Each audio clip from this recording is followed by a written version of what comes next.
Hello, Noblesville. Monday the 13th.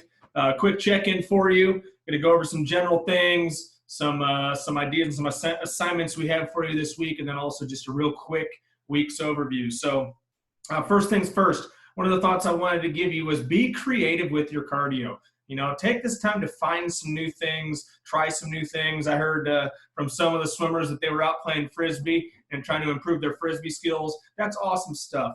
If you're getting bored with just going on a run or going on a bike ride, remember, anything that elevates your heart rate and that you can sustain that and keep that up, that's going to be cardio work. So be creative. Try some new things. I know it looks like it might rain a little bit this week, so sometimes that can be difficult. But all in all, don't feel like you're stuck just doing one thing. You know, be creative. Try some new stuff. One of my assignments for you this week, I want you to at least once or twice this week, I want you to find a race from one of the previous Olympic Games. Okay, and I would go from Beijing on, not much farther back than that. But if you could find an Olympic race from Beijing to Rio, or a national meet, anything of a national level caliber, and I want you to find your weakest stroke. So if you struggle the most with butterfly, I want you to watch a race with butterfly and watch it a few times. And I want you to take some notes. I want you to write down some things that you see those swimmers doing that you think you can improve on. All right. And I think it's really important for us to be paying attention to our weakest stroke, because in many cases, it's just a little bit of technique improvements that pay off the most in the long run.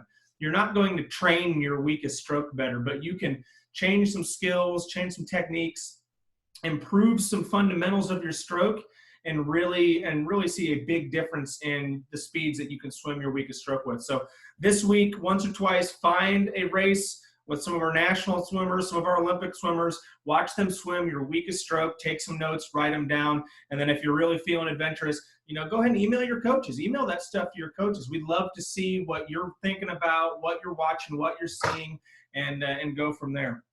The other video that we have posted today is another athlete interview. It's the second one that we've done. It is with Christian Lorenz. Awesome guy. He's a former swimmer from ASU. Take the time to really watch that. He's got some really great perspectives and some really great things to say about our sport. And he himself has also had a very unique exposure to some of the top levels of our swimming. So pay attention to that video and get to know Christian a little bit.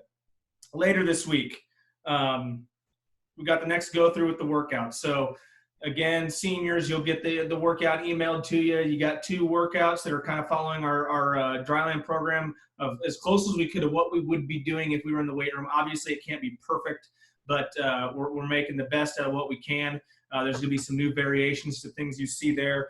Age groupers, I'm going to keep pulling movements out of those workouts and giving you some video demonstrations so that you can see how to do those, have a good example, and then try some of those on your own. Something else I'm going to add this week, we're going to do a technique talk.